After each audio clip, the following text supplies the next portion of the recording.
What if your support system could handle not just simple questions, but even your second-level tickets, all without lifting a finger? Sounds too good to be true, right? Well, today we're diving into advanced support automation with AI. Exciting! We're talking about automating refunds, trial extensions, bug reports, and even gathering extra content to make every conversation smarter. Let's jump in. Alright, so you've mastered the basic of AI in support, and you've got your AI assistant answering common questions, pulling data from your knowledge base, and recognizing customer intents. But now it's time to level up. Because while automating FAQ is great, the second-level tickets, refunds, trial extension, bug reports are what really eat up your team's time. The good news, with intents, missions, and REST API, we can automate those too.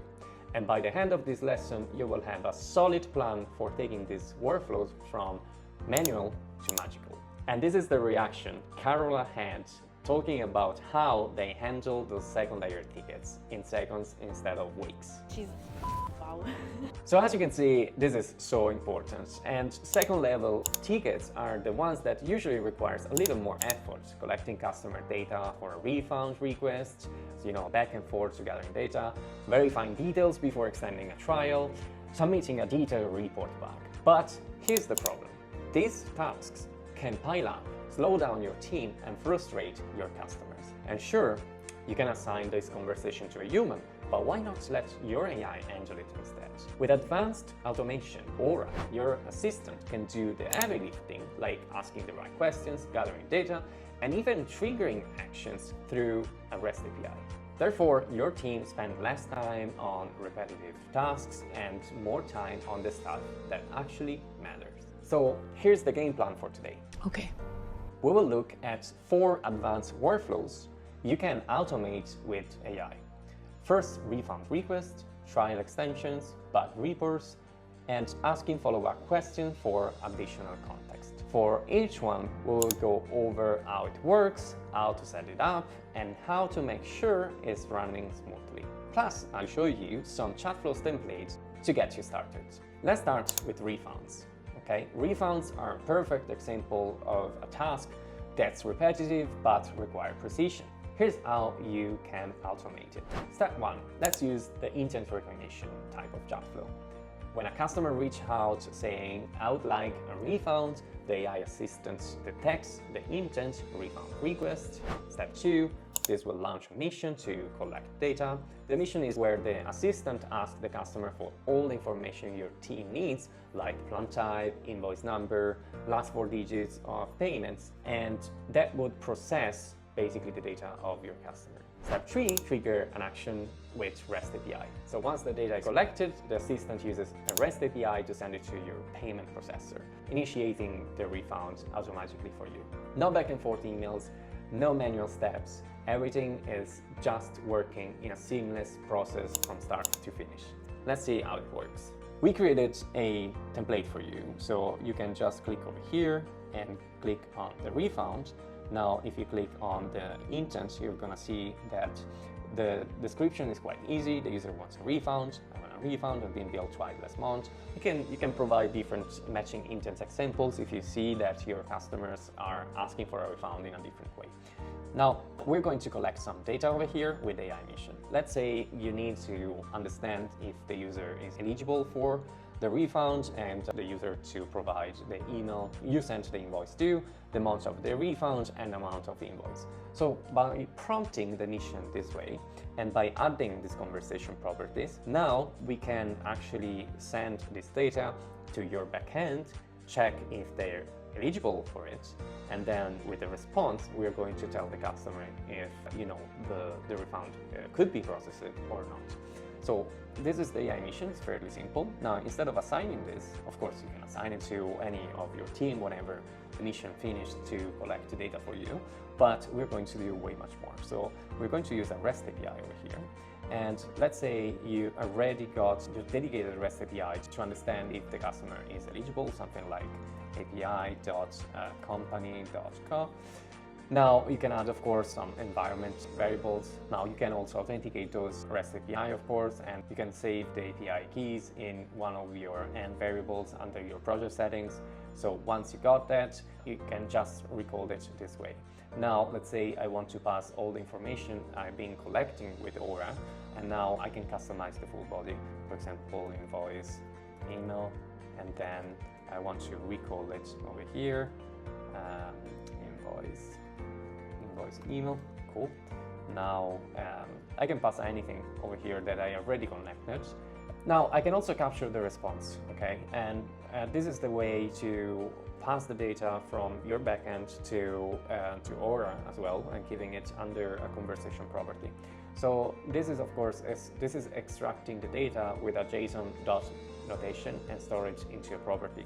So let's say your data is going to be something like this, just for the sake of this. So let's say your payloads of the response is something like this. You will need to do response.eligible, and you can store it into a property. You can add a new property, a conversation property, refund eligible.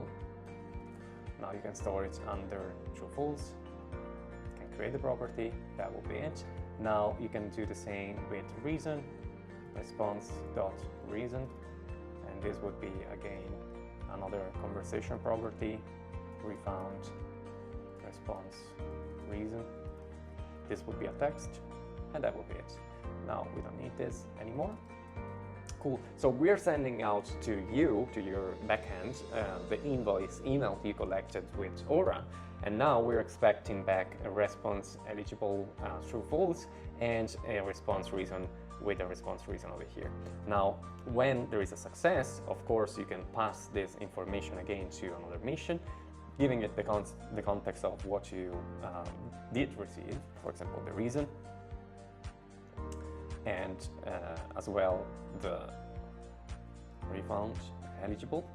And now here in the mission goal, we're going to see check if the customer is eligible for a refund, and if not, tell them the reason. Otherwise, tell them they will receive the money in 5-7 business days. That's it. This is how you would do it. And basically, if there is a failure, you can add like a quick message, something went wrong, or you can just escalate it to your team. So you can get rid of this.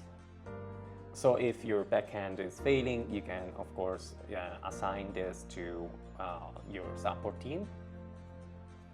And here we go. So if instead the second mission goes okay, goes into success, now you can just close the conversation directly, or if there is a problem with this, now you can escalate again to one of your team, or just launch the chat flow we created before to escalate directly based on the customer type. Now, again, over here, we need to define the escalation to the very specific team, or again, we're going to use the very same logic for the escalation. So we're going to launch the chat flow again for the escalation route. This would be it. This is the way you can fully automate a refund with the help of the intent, the AI mission, send it to your REST API, collecting the data, providing the response to the customer, and close the conversation directly. So now we're going to publish this. Now, of course, this REST API will not work, so it's going to be a failure, but we're going to see how this is working, okay? Now, let's preview this and see how it's working. Now, I want to start a conversation asking, I want to have a refund. Let's see how Aura behaves on this. Now she's going to start typing, then stop for a sec. This is the signal that she got into the intent of the refund. That's cool, so she got it. Now, she can help with that. Could you please provide the email used to send the invoice to, the amount was charged, and the amount of the invoice. So I used my email, lm@company.com. It was 99 and it was November. Cool, I provided all the information. Now let's see what is going on in the inboxes under her. So as you can see, she started the process. She sent the request directly.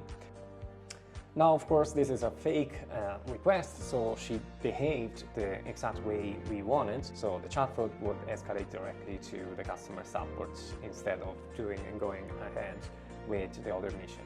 Otherwise, if you had this kind of API endpoint on your site, this would behave exactly the way you built it. This is the way you can build a refund.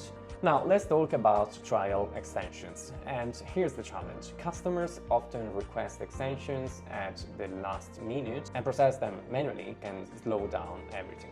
But with AI automation, it's easy. Step 1, recognize the intent. Let's go back to chat flows. Now we already have a functioning template over here. If you go and click trial extension, you will find something like this. So again, we'll click over here and check the intent. The customer wants to extend the trial period, and the matching intent might be something like this, okay? That's great. So let's check the mission. The mission prompt would be something like to extend the trial. We need to understand the reason why, what they're going to try during the extended periods, which plan are they interested to, and how many days they need.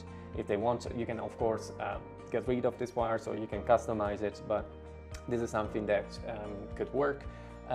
If they want to try the pro features, the maximum days are 30 days. If they want to try the enterprise, it can extend maximum 45 days. Now, of course, we're going to collect some conversation properties over here. Some of them might be required, some of them are not required. So in this case, all of those will be conversation properties, and these conversation properties will be also used in the REST API. Now, the REST API is going to check against your customer ID or subscription ID and check if they're eligible for another extension. Let's say you allow an extension every 3 or 6 months or something like that. You can provide them, and based on the data, for example, we're passing over here the company ID. This is something that we store automatically for you. So if you've already set up the company and the company ID within Customerly, you would find this automatically. And the way you do it is just typing down company ID, or of course, if you use a different identifier for this reason, like Stripe customer ID or something like that, it's okay. You can customize whatever you're using over here. And by the way, we do have also templates for REST API. Now, again, we're going to capture the response over here, and we assume that the response of the message would be data, results, and message. Let's say the message would just tell them if the extension was okay or not okay. And then what we are going to do is communicating them that your trial has been extended for another 14 days. Otherwise, if of course the REST API goes into failure, such as 400, 500, that kind of errors, it will go into failures, and we will say we couldn't extend your trial because, and this was the trial extension result message that we've been collecting in the capture response over here. So again, as you can see, this has been completely automated from the very start of the conversation to the very end. Now, we can try this out, but again, the REST API will not work in this case because this is fake, but this is working flawlessly for you. Let's try out this flow and ask a question over here. I learned I want to extend my file because I want to try the program. Can you extend that for 2 weeks? Something like that. So as you can see, I've already added a few information she's going to ask me, because in the mission we defined that we need to provide the trial extended reason, trying for, plans, and the number of days, okay? Understand you want to extend your trial because you were not able to try your pro plan.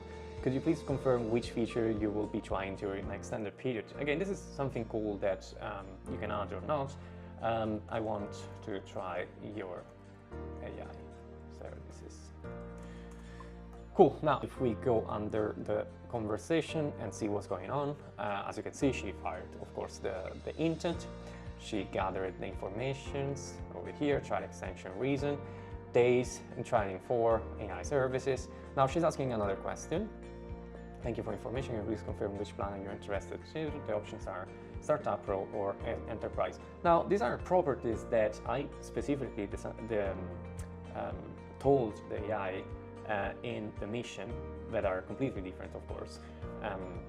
Those are the plan types that you can define specifically for your use case. Now, I want to try the Pro. That's it. So now she sent a request to this API, which of course is not working. And it returns null because, of course, it was a fake thing, but that was it. That was it. So this is how you can also do trial extensions completely on autopilot with this simple but still super skilled chat flow for you. Cool. Bug reports are another big time drain for support teams. But with a little automation, your assistant can gather all the necessary details before your team even sees the ticket, okay? So you can use one of our templates, such this one, for example, bugs to Asana. And it would be super easy. Again, there will be an intent, the user is reporting a bug, you can provide a couple of matching examples. Now, the mission is going to ask for more information, the critical information you might need to reproduce the bug, for example, right? So here, you're going to define also at the description level of the conversation properties, what Aura is going to put into those conversation properties, okay? And also the product, you can accept only specific values as we see before. Aura is going to use them if as a context to ask for more information, and in description as well you would be providing Aura the kind of products that she is going to work with this ticket, okay? So once we got the step, now the prompting over here is super simple. To better understand the reporting of the bug, please ask the user to provide the following information: the steps to reproduce the bug, the product affected, the page where the bug occurred. Now, again, we can use this post API to send it to Asana or ClickUp, whatsoever. You can use your Asana token, you can customize the payload, and let's see how it goes. So we already have this. So when this is successful, we're going to, we're going to just close them. So when this is successful, we're going to assign it to the support team. And when there is a failure, it's going to be the same.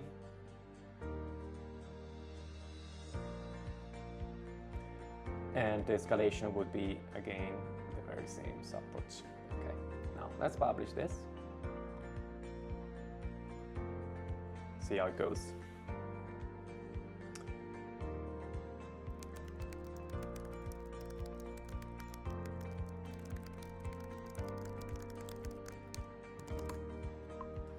Now let's see how it goes under Aura.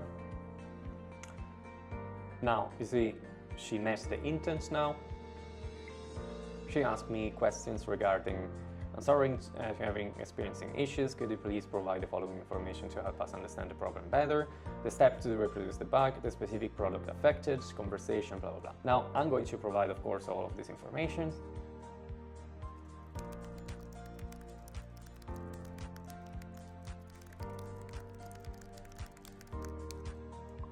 Something like this, whenever she completed gathering the information that is needed to report the bug. Well, she's also asking for confirmation about what I already shared. This is crazy good. Wow, that's cool. So she went ahead, sent the REST API with all the information. As you can see, this is the data payload, and it was supposed to be like this, built with the project is not loading after upgrade. Notes starts open at the app and is stuck. Cool, isn't it? So this is the way to mainly automate the majority of the task. Of course, this can be extensive to any other kind of solutions. These templates will save you hours of setup time and give you a solid starting point to customize for your business. With intents, missions, and REST APIs, your AI assistant can handle way more than just basic FAQ, as you could see. It can manage refunds, trial extensions, bug reports, and even collecting extra context to pass along to your team. The results? Well, your team spends less time on repetitive tasks, your customers get faster resolutions, and your all support systems run like clockwork. Amazing. That's it for this class on advanced support automation with AI. If you're ready to take your workflows to the next level, check out the templates I mentioned and start automating those second level tickets for your business. And stay tuned, because in the next lesson, we will explore how to integrate these workflows into your multi-channel support systems. Thanks for watching. If you found this helpful, hit like and subscribe, and let's keep building smarter, faster, and support systems together. I'll see you in the next one. Ciao.